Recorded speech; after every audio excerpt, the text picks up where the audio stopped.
Welcome to another fun installment of MSP webinars. Today we've got Ray Orsini Hey with guys, OIT VoIP. Welcome, Ray. very happy to be here. How do you hear me? Hear me okay? I hear you with my earballs, and you sound fantastic. That was weird. Perfect. Awesome, cool. Well, first of all, thanks for having me, and I apologize for the tardiness. In Miami, we have a saying. It's called Cuban time. We are never on time for anything. I will probably be late to my own funeral. So, I which is prefer probably Cuban why sandwiches. Cuban sandwiches are equally good. I think we're going to talk a little bit about VoIP onboarding, which I think is a very fun prospect. Oh, did we lose my camera here? We did. Uh, Trying to give me a second. It should come back on in a second. No problem. So just to kind of to help lead into that. All right. So last week Ray was supposed to be here. We had to get another special guest to join us because apparently there was this thing called a hurricane. Ray, how did you do with the hurricane? Did you I survive? did extremely well. I was super lucky. Um, I was super lucky that even though it was supposed to hit us directly, we got very fortunate. Thankfully, all weathermen are always wrong, which is fantastic. Um, Unfortunately, it went around and hit our friends on the west coast of Florida. So we ended up just getting a bunch of rain and wind, a lot of downed trees, that kind of thing. A lot of debris. I know exactly what my neighbors used to have in their yard because it's in my yard now. But besides that, no property damage, nothing severe. So we're very fortunate. I couldn't be happier. Well, that is wonderful. Now, I know that there was a lot of talk about 150 mile per hour winds and all that. I mean, what kind of winds did you actually have? I was not out there with a gauge, so I couldn't tell you exactly what it was. I know it was enough that it knocked over a good amount of trees. I know I have some trees in the backyard that are permanently in a kind of this position now, which is kind of cool. But besides that, I mean, we were very fortunate. We went to my mom's house and she has impact windows. The impact windows, thankfully, we could see everything that was going on, which was kind of cool. A little What is that? terrifying. What are impact windows? So they're windows that are thicker. They're designed so that you don't have to put shutters. You don't board up. They just sorry, I assume it's a Miami thing. It's a Florida thing. If you're not in hurricane country, I guess it's not a common thing.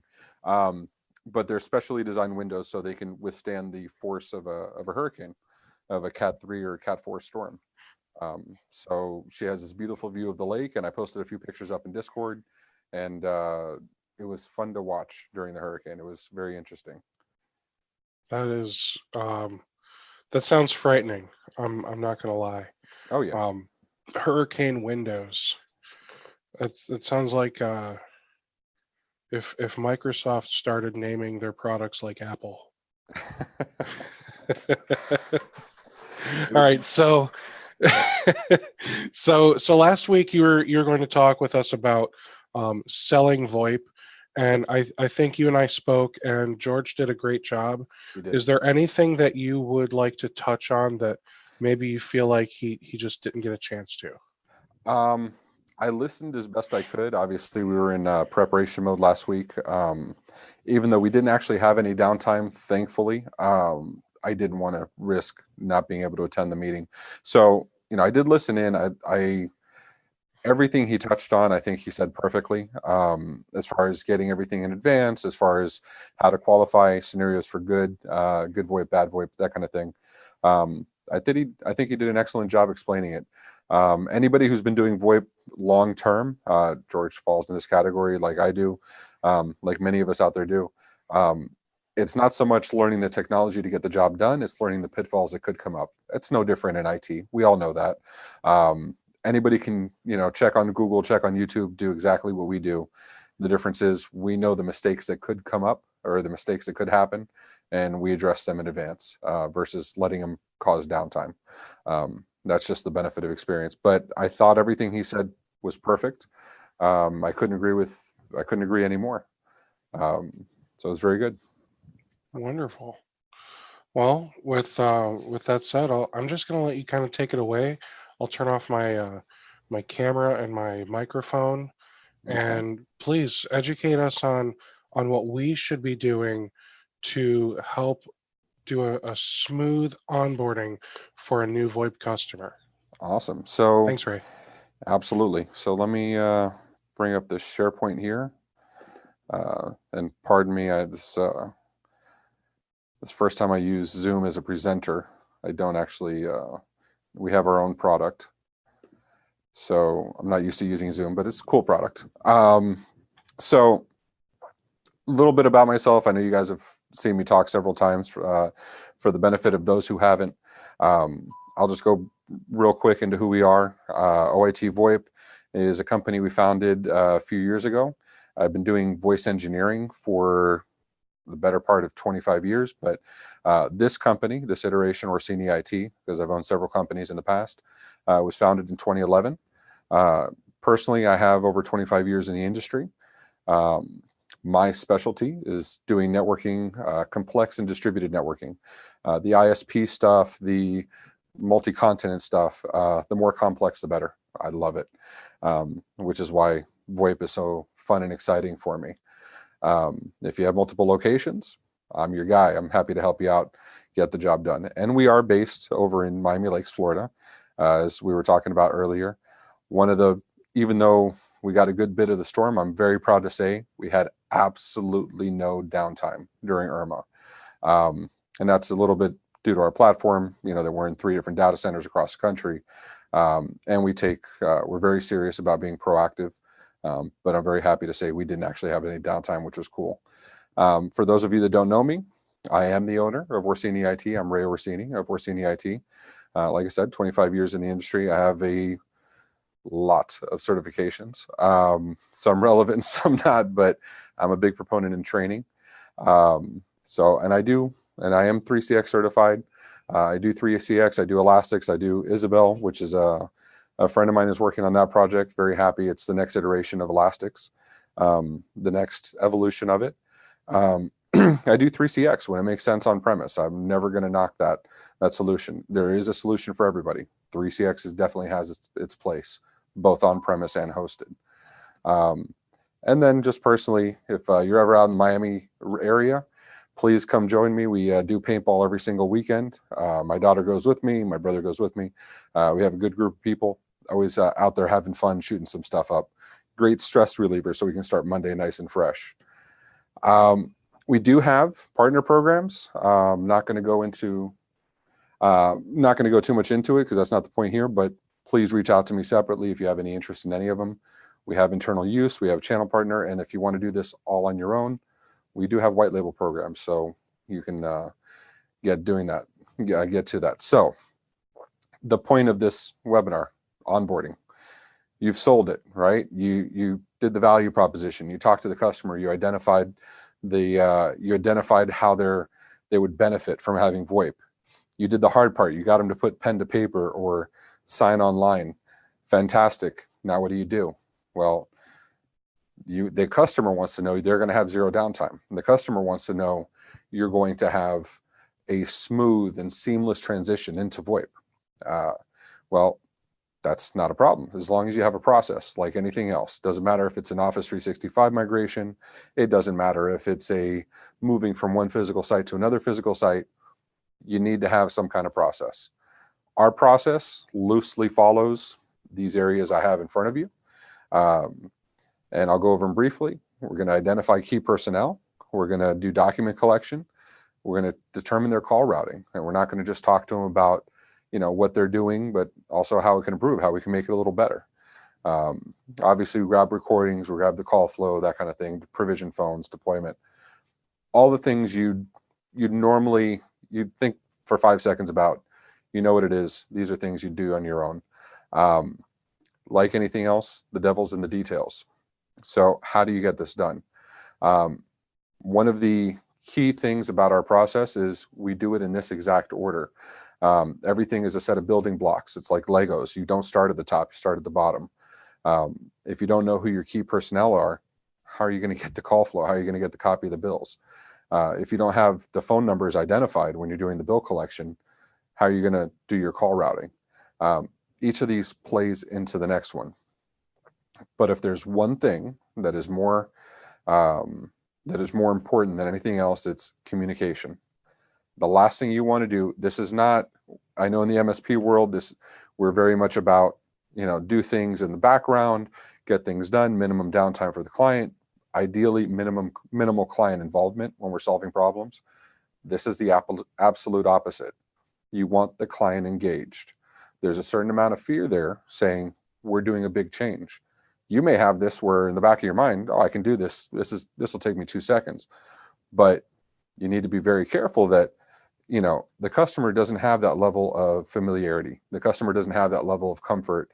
So you need to be communicating with them regularly to let them know what's going on.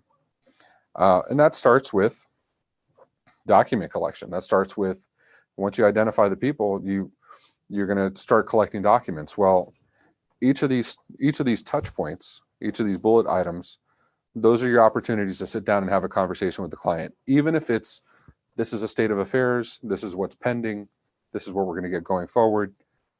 But it's your opportunity to sit there, talk to them, let them breathe a second, let them calm down, answer any questions, give them that constant contact so you can move forward. That is the crux of a successful onboarding, I promise you. Absolutely everything else can be done. There's a million ways to skin the proverbial cat. Make sure you're communicating with them, because I've seen it go where you do everything perfectly, but you do it silently in the background, and the customer still is left feeling lost because you didn't communicate with them. So successful deployment requires, or successful onboarding requires communication. So our general process is, we'll identify key personnel. When we do identify key personnel, we're going to make sure we have a billing contact and we have a technical contact. Why? Because typically the person writing the checks is not the person who cares about how the calls are routed, who answers the calls, who gets the calls after hours, that kind of thing. That's just not the way they work. They're just the ones that are going to give you that credit card authorization form or that ACH form. And for the love of everything that's holy, please make sure you get some kind of recurring payment on file. The last thing you want to do is chase checks for VoIP. But once you have those contacts, you have your billing contact and your technical contact, then you can move on to the next step. Let the technical contact, or the project contact as we call them, let them know, I'm going to be giving you some homework. I'm going to be asking you for a few things. I'm going to need you to get back to me. They're always going to ask, how quickly can we get this done? You're going to say, I'm going to get it done as quickly as possible, but I need this from you. Okay. Historically, when we have delays, it's at 2 points in the process. One, it's in document collection. We get an incomplete copy of a bill. We get some phone numbers, but not all the phone numbers. Or we don't get payment on file, which holds us back. Or it's the porting process. Unfortunately, it's always one of those two. Porting, you can do very little about, and I'll give you some tips on how to have a seamless porting, but or as much as possible. But the document collection is typically the other part of it. And during your document collection, know what you're going to need. Well, if you're going to port over, and doesn't matter if it's channel partner program or if it's a white label or if you're doing things on your own, doesn't make a difference. Platform's independent. But when you're going to port over, you need a copy of the bill, complete copy of the bill dated the last 30 days. If the phone numbers aren't listed on the bill, identify the numbers, write them down separately. Make sure you have a full accounting of those phone numbers so that you know which one's going to be their main line, their outgoing caller ID, which one's going to be their back line, or a doctor's office sometimes has an insurance line or a fax line. Make sure you have all those identified up front so you can put them in your project ticket or your PSA ticket or whatever you're using for tracking. And you have all that information up front so that when you're actually doing the call routing and the deployment, you don't need to start asking, oh, wait, what number is this? What number is that? You want to plan for that up front. Payment information, I already said why that's so important. Your extension lists. It's very rare that we take over a client that doesn't already have some kind of extension list going or some kind of staff list. If they have extension numbers, take them. Why, unless there's something that you can't use for whatever reason, use their same extension numbers. There's so many things that there's so many pain points in doing a transition, either perceived or real. You want to eliminate as many of those as possible. If they're used to calling Susie at 101, keep Susie extension 101. Don't change it up if you don't have to. Then phone assignments. Typically when we're identifying who's each extension, we'll identify their use case, right? Not just, okay, we have Susie, Tiffany, and Bob, and those are the people at extensions 101, 102, 103. Well, if Bob's the office manager and Tiffany's the receptionist, well, Tiffany may need a phone with more buttons so that she can see presence across the whole company, whereas Bob may not. You know what I mean? You're going to need to know where those phones go. The time for identifying that information and documenting and preparing for it is here in the beginning stages, not later when you're trying to do deployment. Okay.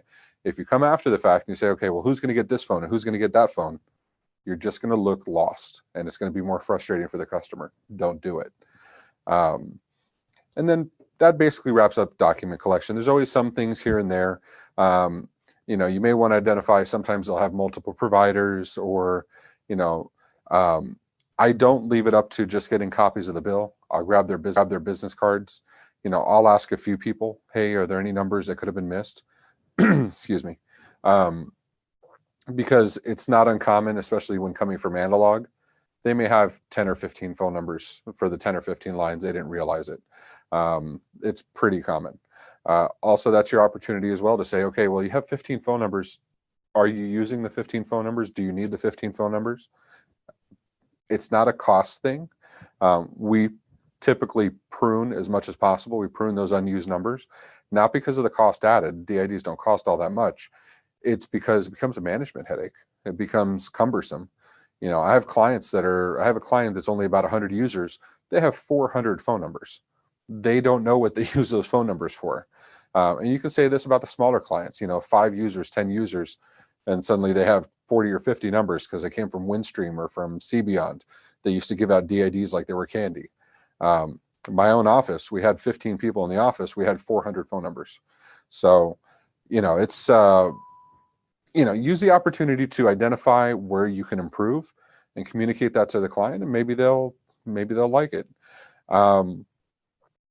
Normally, each of these steps, each of these bullet points, they will be separate conversations with the client. I don't like to inundate them. There are also pauses in between.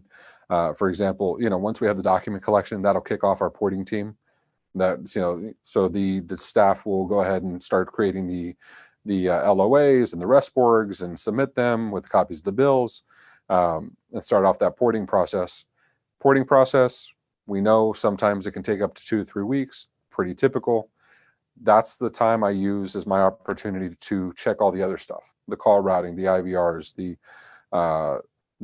phone provisioning. Same thing, that'll prompt off another call. Hey, Mrs. So-and-so, we have these extensions. I've called your office and I noticed that when I was in your office, the phone rang and these 4 extensions rang. Is this how you want to do it? Think about the other stuff. Everything they tell you, there's always an analog. We will typically get, when the phone rings, I want these 5 extensions to ring. Awesome. What about if they don't answer? What do you want to do after hours? It's not uncommon for us to get, oh, well, if it's, they're always going to answer the phone. I get it, but our job is planning for the unknown. If they don't answer, after 30 seconds, they don't answer, just in case. What do you want to do? Do you want it to go to voicemail? Do you want to go to an auto attendant? That's how we have our own office. Our own office, it'll ring for 30 seconds. Actually, it'll ring twice in our office, 10 seconds. And it'll also ring my cell phone, because if I see 2 or 3 calls coming in that it's hitting my cell phone, they're busy. I'll step in and help. But after 30 seconds, it'll go to the auto attendant. And not because I like calls going to the auto attendant. I'm personally not a big fan of auto attendants. And the auto attendant just says, thank you for calling Orsini IT. For this, press 1. For that, press 2. And it's going to go right back to the same staff. But that gives us an opportunity to A, answer the call live if we can. And if we're busy, it gives us a breathing room so that the customer's feeling attended to, not just ringing forever. And usually between the time of that 30 seconds initially, the auto attendant, the 10 seconds it takes, whatever, to go back to the staff, usually somebody's freed up to be able to attend to the call. That's the ideology behind it. Now, truthfully, we answer the phone by the second ring every time, but we still have that backup plan. Can't remember the last time we actually hit an auto attendant calling in the office, because I do call to test all the time from different phone numbers. I'm crazy like that. Don't do what I do, but I do make sure that we have a plan for what happens. Same thing with after hours. They may say, okay, well, we just want it to ring like this 24 hours a day. Well, this is your opportunity to give a good recommendation. Well, you may want it to ring 24 hours like that, but that person calling at 9 o'clock at night, because sometimes they call at 9 o'clock at night, even though they shouldn't be calling and whatever, but that person calling at 9 o'clock at night, you don't want them to feel attended to just the same as if they were calling your, why not have it ring, if they'll say, well, we leave the office at odd hours, cool, I got you. Why not ring twice in the office after hours? And then after 2 rings, go to the after hours attendant or go to the after hours message. That way you still have opportunity to grab the call, but you can go take off and, they're not left ringing forever either. Use these opportunities to communicate with your client, give them a better way to do things. Then we go over the recordings, the auto attendant. As much as I'm not a fan, it's not uncommon. A lot of people like that professional, thank you for calling such and such, for this press 1, for that press 2. I like the personal touch, but depending on the organization, there is a use case for it. If they want it, well, ask, okay, well, think about it logically. I do not like hearing an auto attendant for Mike Ross press 1, for Gabriel Sosa press 2, for blah, blah, press 3. That to me is just a waste of time. There's company directories. Instead, think about it logically. Who are they calling for? Are they calling for a department? What's the workflow? When people call in, what do? They don't call in and say, let me talk to Janet. They call in and say, because they want to get something done. Well, if they want to get something done, how do we address that? Are they calling for billing? Are they calling for sales? Are they calling for tech support? Are they calling for procurement or for shipping? Think about it logically, address accordingly. Okay. If they have any after hours routing, medical offices, remember, I can't remember the last medical office I worked with that didn't have an answering service. Make sure you have that accounted for. Make sure that you have, okay, well, we know after 6 p.m. Monday through Friday, they're going to be able to go to an answering service. Same thing with lunch hours. Medical offices are notorious for this. Well, medical offices typically have crazy hours. I have one medical office that's open Monday and Tuesday from 8:30 a.m. to 11:30 a.m., closed from 11:30 a.m. to 1:30 p.m., and then 1:30 p.m. to 3 p.m. they're open again, and 3 p.m. to 5 p.m. 3 p.m. to the rest of the day they're closed. And then on Wednesdays they do it differently, because why not? You can account for all that. That's not a big deal. Just make sure you're getting that up front. Make sure that you're getting all of the information so that when you do this call routing, when you do these, the call routing is the hardest part of it, but when you do these time flows, you know what you're doing. You don't want to have, them call and say, hey, but we're closed on Wednesdays from 4 p.m. to 5 p.m. Why didn't you account for that? Because at the end of the day, you're the expert. You're the one that's supposed to know this stuff. So make sure you do. Make sure you ask. Phone provisioning, that's always a fun part. I love phone provisioning because it takes all of 30 seconds per phone. It takes longer for the firmware update than it does to provision the phone. But think about the things. Sorry about that, guys. Think about the things that are. I don't know a good way to put this, but think about the things that are not obvious. Like, okay, you're going to put a phone. The phone's going to have extension 101, right? Not a big deal. Well, why not put extension 101, put a label on that and put who it is. If you know extension 101 is for Susie, put Susie's name on a label and put it on the phone or put it on the box. So when we're deploying it, we can put it out there. We label all our phones when we label our phones so that we know who they're going to.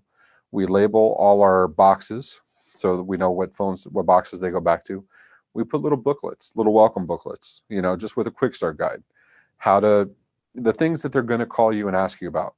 How do I change my voicemail greeting? How do I do this? How do I change my voicemail password? How do I log into the web portal? How do I forward a call to my cell phone? The calls that you're going to get on a regular basis, proactively address them.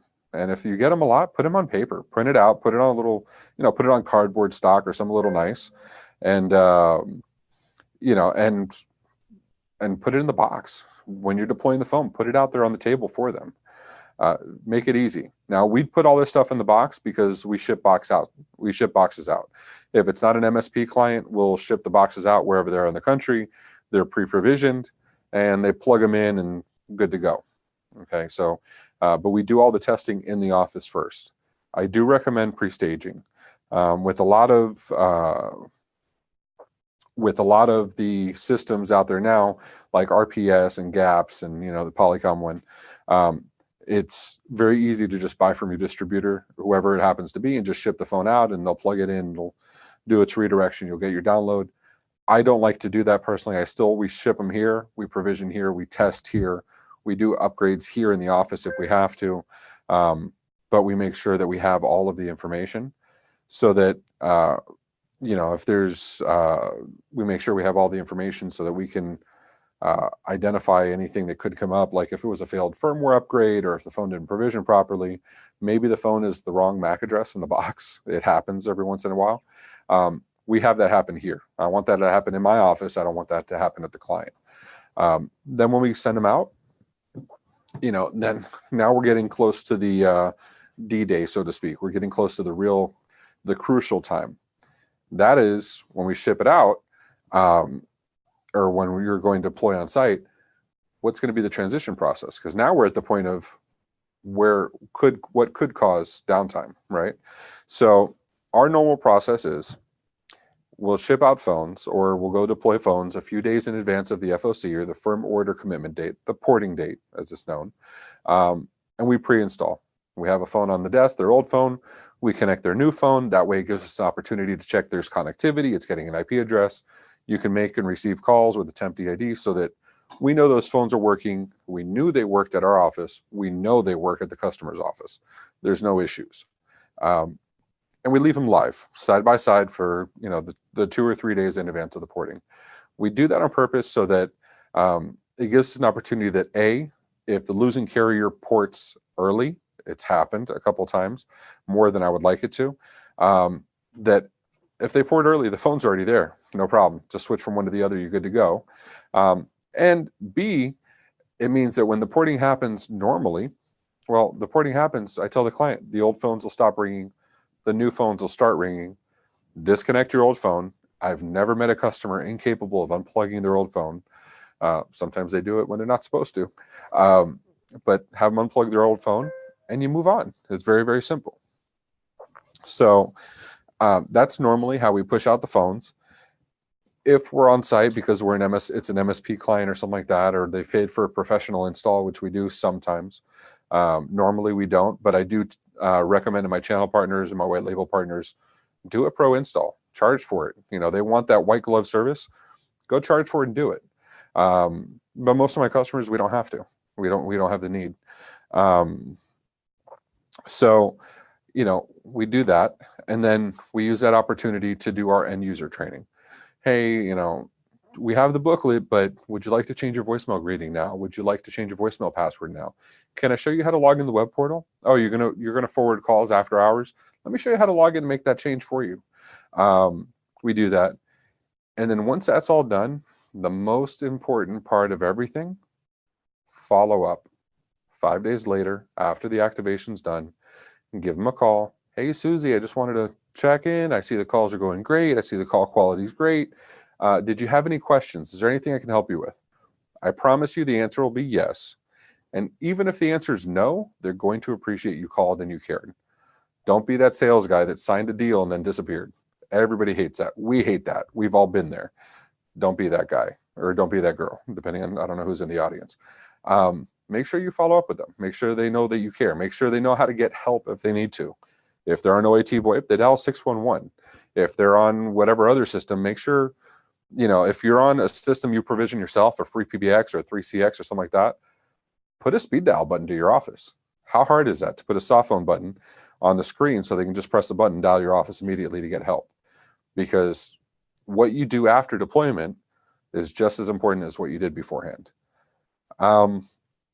So I don't want to wax poetic, for hours on end.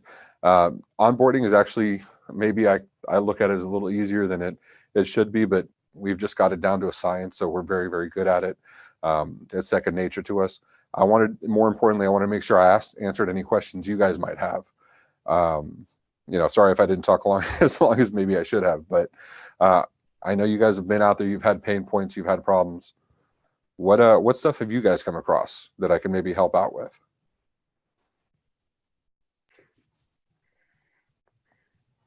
I'm back. Hey.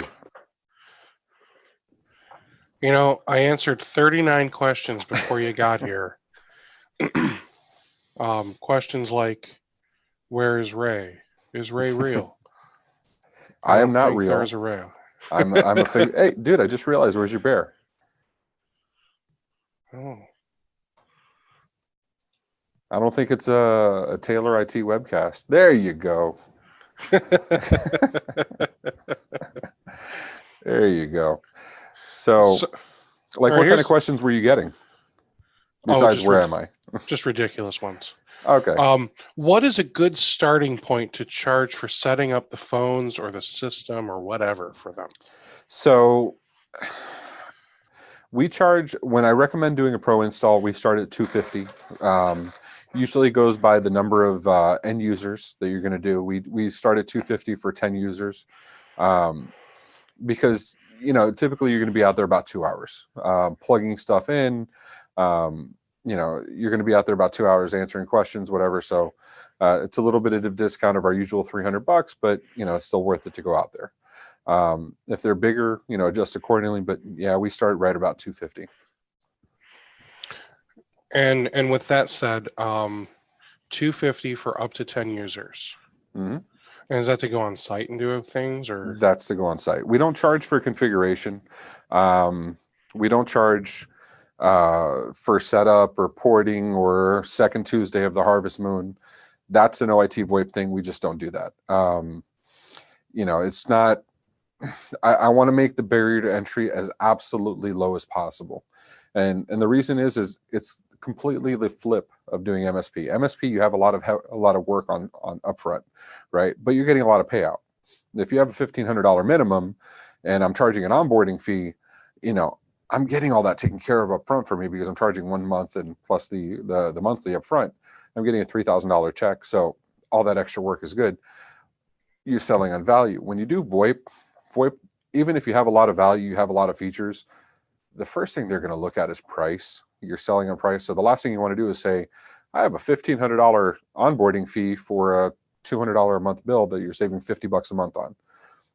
To get that $600 a month savings to account for the $2,000 onboarding fee, they're going to have to be with you 4 years. It's not going to work. So I try to stay away from those really heavy upfront fees. Plus, they're going to buy hardware from you. You're going to make money on the hardware. You know what I mean? Yealink and Grandstream are super well priced. There's a lot of margin in there. You're going to make money there. So it's not, you're doing a little bit of a shell game. It's no different than when we do our hardware sales and project stuff. I will typically undercut the hardware price, and then I'll go ahead and I'll increase the service cost because I know my service margins are good anyway. You know what I mean? So I don't mind undercutting what Dell.com is going to show them for price. It's the same thing here. I don't want to go crazy with onboarding because I know I'm going to make my money in the service, the ongoing stuff. That's smart. So someone has a client that's using an existing VoIP service that is looking for the receptionist extension to automatically switch to another extension for lunchtime for whoever's covering the receptionist. Does your system have that ability to auto switch and then switch back? Yeah, absolutely. It's just time conditions. And that's what I was thinking. It just sounds like a time condition thing. Now, what if it's, well, today I'm taking lunch at 11:30. Tomorrow I'm going to take it at 12:15. Is there like a log off, log on kind of thing? You can do a call queue with dynamic agents. And it's not OAT VoIP specific. 3CX has this functionality too. But yeah, you can log off and say, okay, well, this member is always going to be a part of this group, the call queue. This person's going to sign in to this call queue. or in the case of the receptionist going to lunch, sign out of the call queue. You'd have to make sure the other person was signed in. Or else nobody gets the calls. Right. Exactly. I mean, there's a couple ways to skin that cat. I mean, there's do not disturb and have the phone calls that if I'm on do not disturb, just go ahead and forward them to this other location. That's very easy to accomplish. It can do that specifically for do not disturb. Yeah, absolutely. Yeah, you have a lot of functionality there. So saying, okay, whenever you go to lunch, set yourself to do not disturb. That way it automatically forwards these calls to extension, 148. Yep. And then when you come back from lunch, just turn off do not disturb and calls will just start coming right back into you. Exactly. Yeah. Very easy to do. I like that. So how do you convince people that your VoIP solution is the right VoIP solution? And I don't mean your as in OIT VoIP. I mean your as in whatever, person whatever watching is interested in. Yeah. Okay. So simple. I don't convince them the product I'm selling is the right product for them. I convince them that I've heard their issues, I've heard their needs, and I'm the right solution for them. So whatever comes out of my mouth next already has that credibility for the client. If I sit here and I sit down with you, and it's no different than when you do your discovery for your MSP stuff. You're not going to sit there and go to a client, oh, you're 10 users, here's a $1,500 quote, move on. That's not the way it works.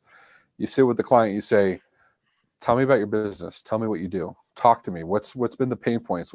Tell me a little about your history. What's been your experiences? When you do all that, absolutely anything else that comes out of your mouth.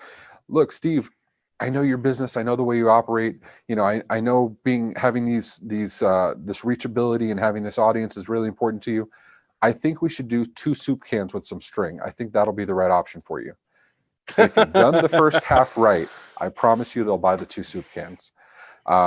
It's less about the solution. It's more about your conversation. They just want to know you're listening. They want to know you're listening. They want to know you're available. They want to know you're listening. They want to know you've heard them and that you can address the things that are important to them. What's important to them needs to be important to you. If that's true, you can sell them MSP, you can sell them VoIP, you can sell them cloud, you can sell them anything. Awesome. So I know it's not very meat and potatoes, but it's just kind of the way we do sales. So what do you do if you are a smaller company and someone tries reaching out and for whatever reason they're just not able to get in touch with you, or you're dropping the ball or whatever? Like, is there a way to fix that? So you want to have a contingency plan. It's no different than what I'm talking about, forward the calls to the 5 extensions. If the 5 extensions don't answer, what do you do? And the user says, well, they're always going to answer. That's not true. You're always, you have to have some kind of contingency plan. Internally, my contingency plan is, I tell the customers, I'm here for if something goes sideways. I'm here for the higher level discussions. But if you need day-to-day support, do not call and ask for me. You have to set the expectations. Because if you call and ask for me, you're subject to my schedule. My schedule sucks. I have a crazy schedule. The last thing you want is me doing your call routing. You know what I mean? I have a staff for that. Make the expectation clear that if you need to get a hold of me because it's important, I'm there for you. But make sure you're getting a hold of me because it's important, not because it's some stupidity. If it's something simple and it can wait, it's not urgent, send a ticket. And this is not unique to large shops or anything like that. If you're a single man, hey, look, absolutely, you just got to frame it properly. Hey, I want to take care of you. I want to get you addressed as quickly as possible. Do me a favor. The best way to do that is when you need these little changes, send me a ticket. Don't text me, don't email me, or don't call me. Just send me a ticket so I have it in writing. That way, if I happen to be busy at that exact moment, I can forward it to one of my friends to have them, or one of my colleagues, have them help me out. Customers appreciate that versus an email that you haven't answered in 3 weeks. You know what I mean? I like it. I like it a lot. Man, we breezed through this, Ray. I know. You are such a talker. Hours. You are such a talker, and it's not even been an hour. Yeah.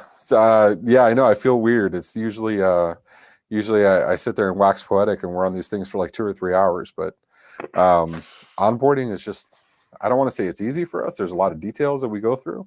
And I'm sorry, I'm looking off to the side because I have Marissa here with me. But it's all down to process. You know what I mean? If you've done 50 365 conversions, it's not hard for you. You know what to look out for. It's the same thing with onboarding. So someone did ask if we can have a copy of the slide deck. Yeah, of course. Okay. Yeah, I'll email it out to you, Steve, so you can throw it on shoot it out to your Patreon stuff. You got it, man. And then can we talk about partnering with OIT VoIP specifically, since we have so much spare time? Yeah, absolutely. Oh, actually, you mind if I answer this? I see this question from Edward real quick. I just found the questions in here. Oh, I did just see the question. So Ed says, the way Ray is speaking, it sounds like the managed service company or CNIT is handling the tech support. Is that the case with his solution, or is that typical for all providers? So OIT VoIP handles the support for OIT VoIP. We're the same company. We're absolutely the same company. I don't hide that we're an IT company. I'm very proud that we're an IT company. And the reason is that I'm one of you guys. You know what I mean? I know the issues of how many times have you called Nextiva, or you called Birch, or you called Comcast, and they said, oh yeah, it's a networking issue, or it's a U issue, or it's a this or that. That's exactly why I started the phone company. I started the phone company because I got tired of doing those calls and sitting there for the back and forth. When you say, okay, thanks for specifying. Okay, so when you see, he says, when I say MSP, I mean us, not his MSP. No, it depends who's doing it. So typically the provider, depending on the provider, but if you're talking about your voice providers, your OIT VoIP, your RingCentral, your Comcast, your Nextiva, whatever, the expectation is the provider does the support.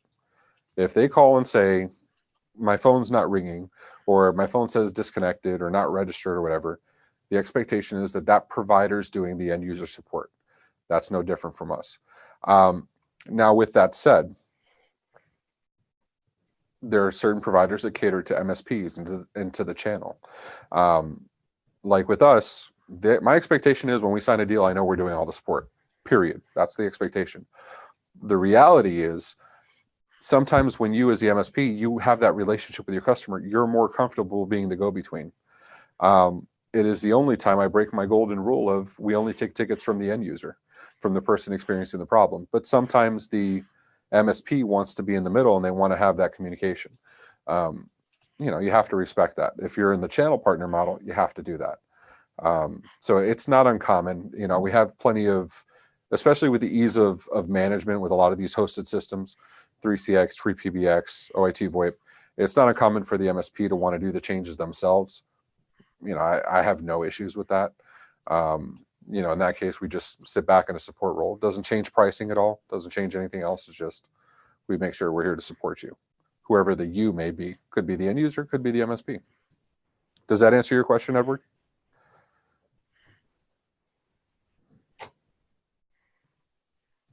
So, Steve, you were asking, can you repeat your question? Yeah, so OIT VoIP has a partner program. Yes.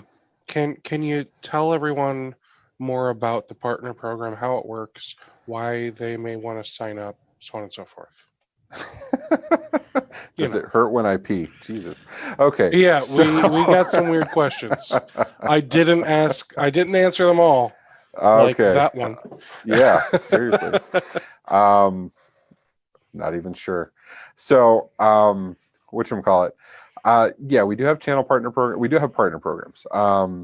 One that I invite absolutely everybody to is the NFR, internal use program. Well, and it's a program in the sense that you sign up, you use OIT VoIP, you have no contract at all, you have no setup fees at all, and instead of $24.50 a month, you pay $16.50 a month for the exact same thing. That's about as easy as it gets.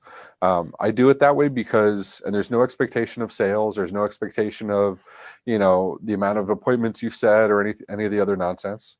I'm very clear. I want you to use it. If you use it, you'll like it. And if you like it, you'll recommend it or sell it. Pretty simple, right? That's the easiest incarnation. We have the channel partner program, so that when I say if you use it, you like it. If you like it, you'll sell it. The channel partner program is geared around, you identify a client. Okay, so I saw Ed's question. So you identify a client, you fill out what we have as a quote request form. You send it over to us. We send the client a contract, or we send it to you. You actually sit with the client. Client signs, and then we do all the onboarding process we just talked about. Usually hand in hand with the MSP or the channel partner that sent it, but we do the onboarding. Then you have the benefit of you get paid up front with an upfront commission, and you get paid a residual for the life of the client. And we have all that in writing. I think it's posted a couple places, but it equates to, at minimum, one-time MRR and 15 to 20%, 15 to 20% of the MRR going forward. So for the life of the customer. And then we have the white label program. And the white label program, I don't recommend for absolutely everybody, because there's a lot more involved. The white label program, you're providing end user support 100% of the time. The white label program, you're doing the billing, you're doing the taxation, you're doing the deployment. Customers contact you, they don't know who we are. There's a lot more profit to be made in there, even though I have channel partners making thousands of dollars a month very well. But the white label program is for people that are comfortable doing VoIP and they want to do a little bit more, and they want to get more rewards out of it. And I completely get that. We do the training, we provide the infrastructure, the billing platform, everything else. We provide tier 2 and tier 3 support for that stuff. So you can make your money, but it's when you want to step up. And maybe 5 or 10% of the MSPs I talk to fall into that category, that they want to. And if they want to, awesome, fantastic. I know I don't want we're to. there for you. Yeah, I have no desire. I recommend for everybody.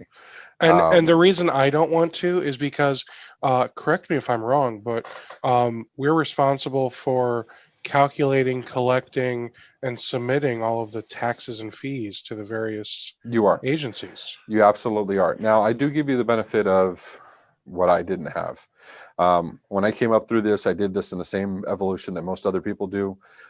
Worked on some phones. I did IT, then I realized voice over IP systems, worked on those phone systems, found free PBX or Asterisk or Elastix or 3CX or whatever. Started deploying those on premise. Then said, oh, I can do this hosted. And then personally, I signed up with CoreDial many, many moons ago.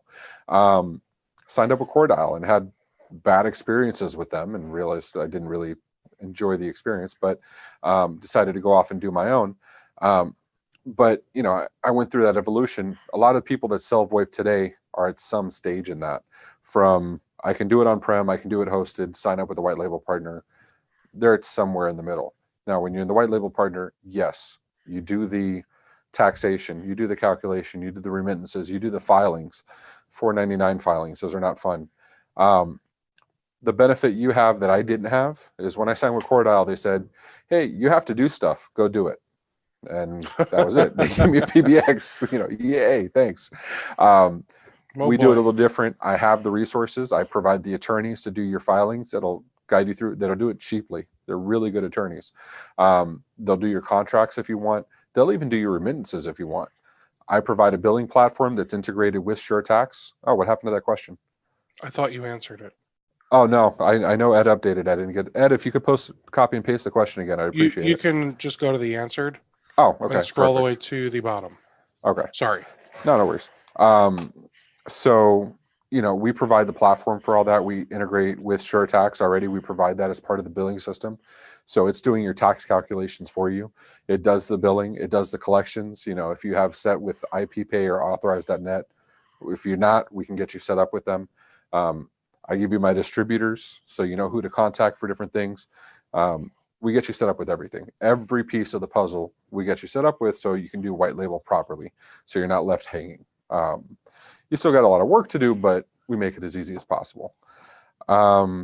Ed said, I got a bit confused when you're talking about clients contacting you for support and I thought they were using that example why VoIP clients shouldn't contact us directly.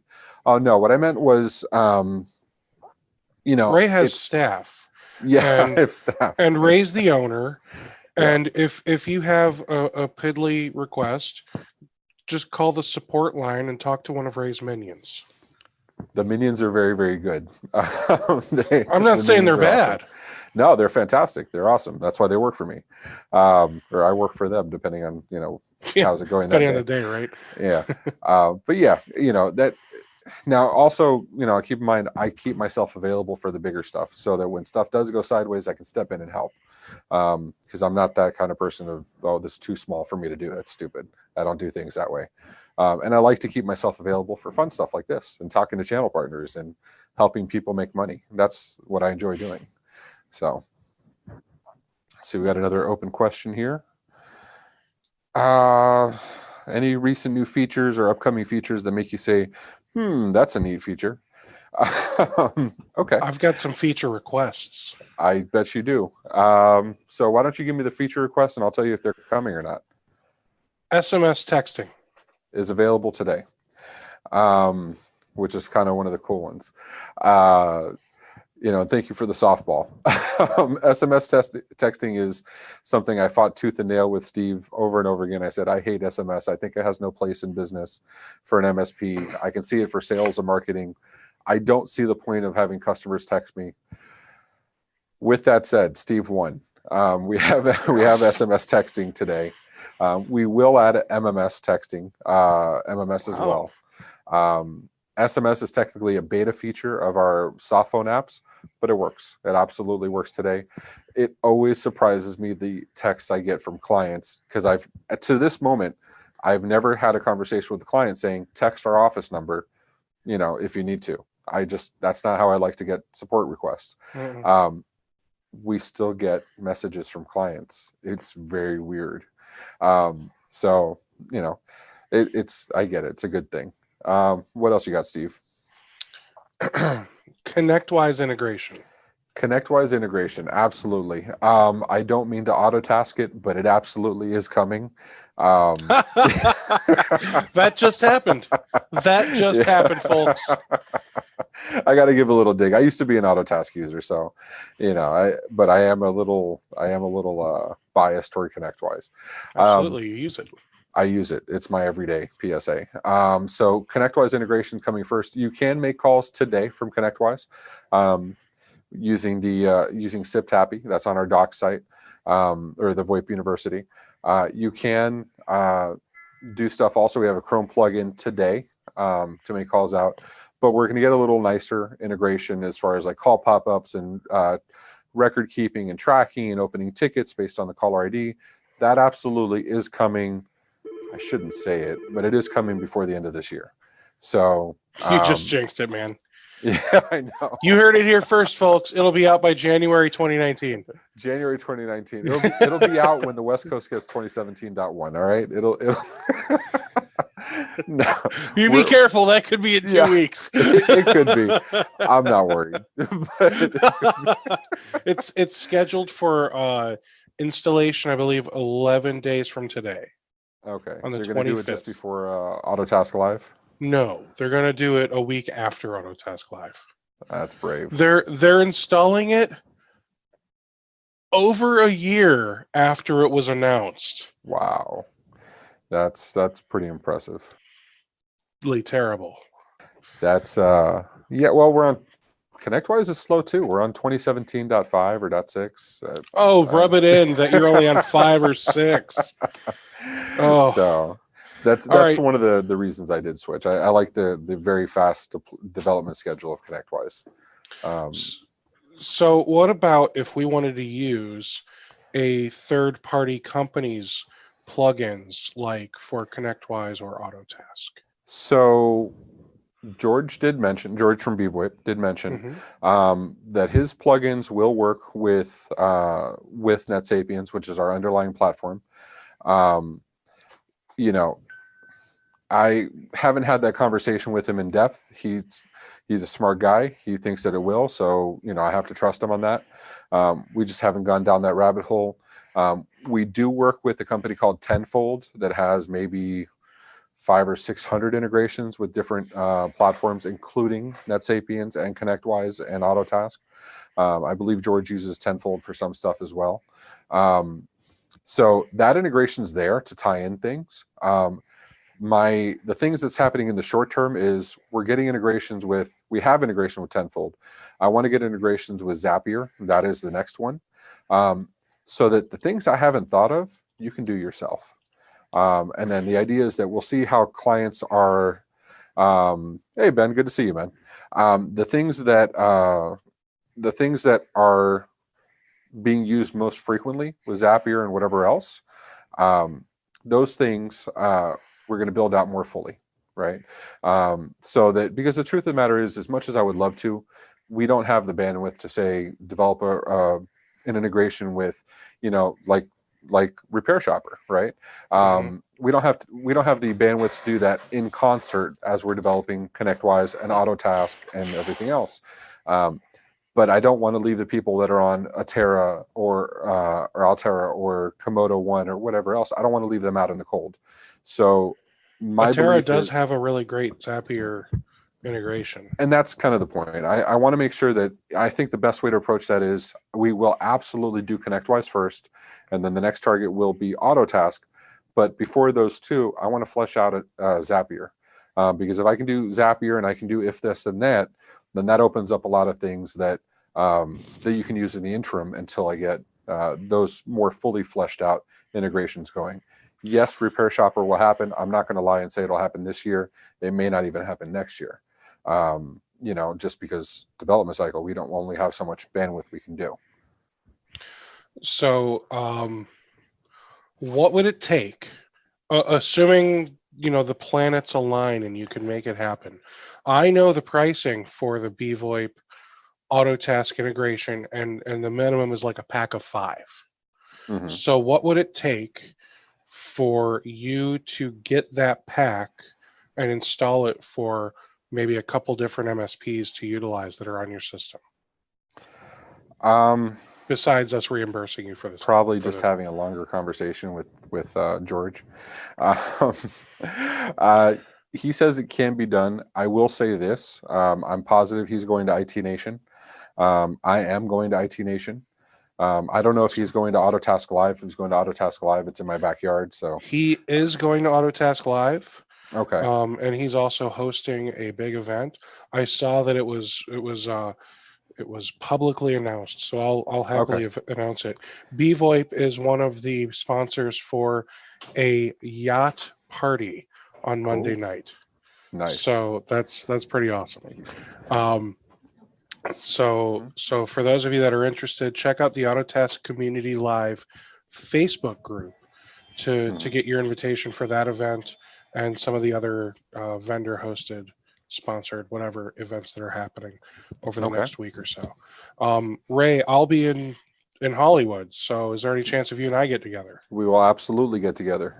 Excellent. Definitely love to do a meetup, get together. Maybe we get together some of the, I'm sure Adigy Mike will be out there. I'm sure we can grab Centersys Mike to go out there as well. But definitely like to get a group of people together, go out and maybe grab some drinks or something. That would be fun. To drink?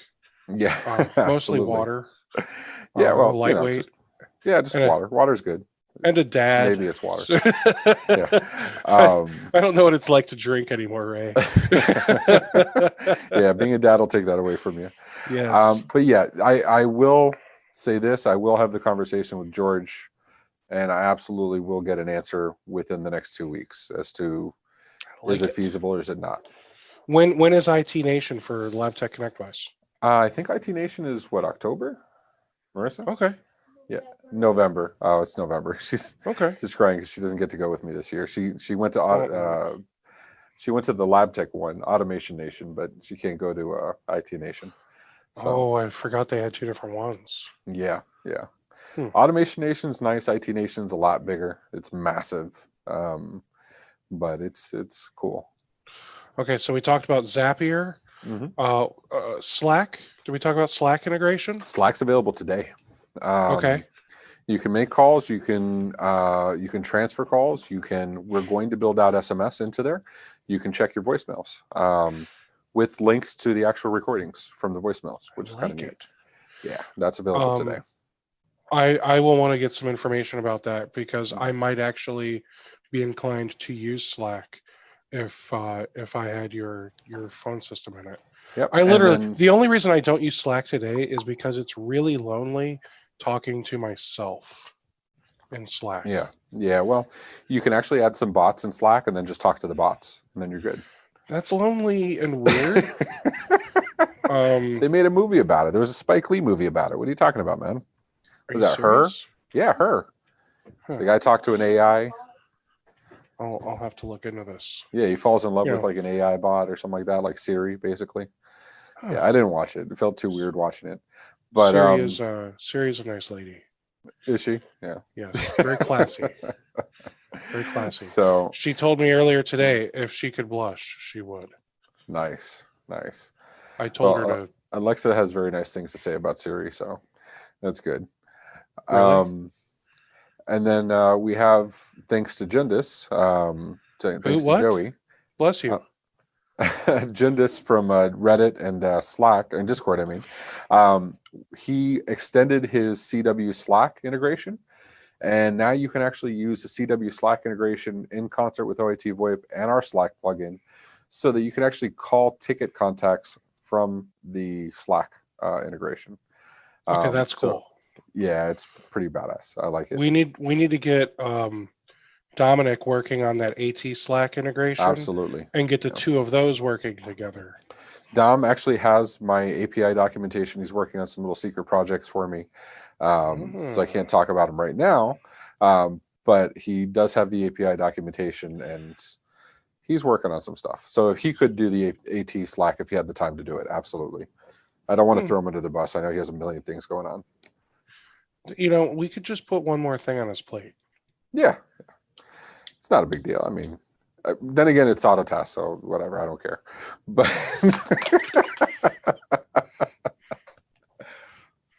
You're lucky it was a highlighter and not my Apple Pencil. right? Oh, Apple Pencils. No, what's that? Like $300, $400 For a pencil? For an Apple Pencil. You have to say Apple first. 99. But when this is my fifth one, yeah, you're. Yeah, I have Surface Pen, so I get it. They're not that much cheaper. They're like $79 or $69. So it's a painful world. Yeah, especially when you lose them and the tips break, and yeah, absolutely. So Ray, what final words can you give us to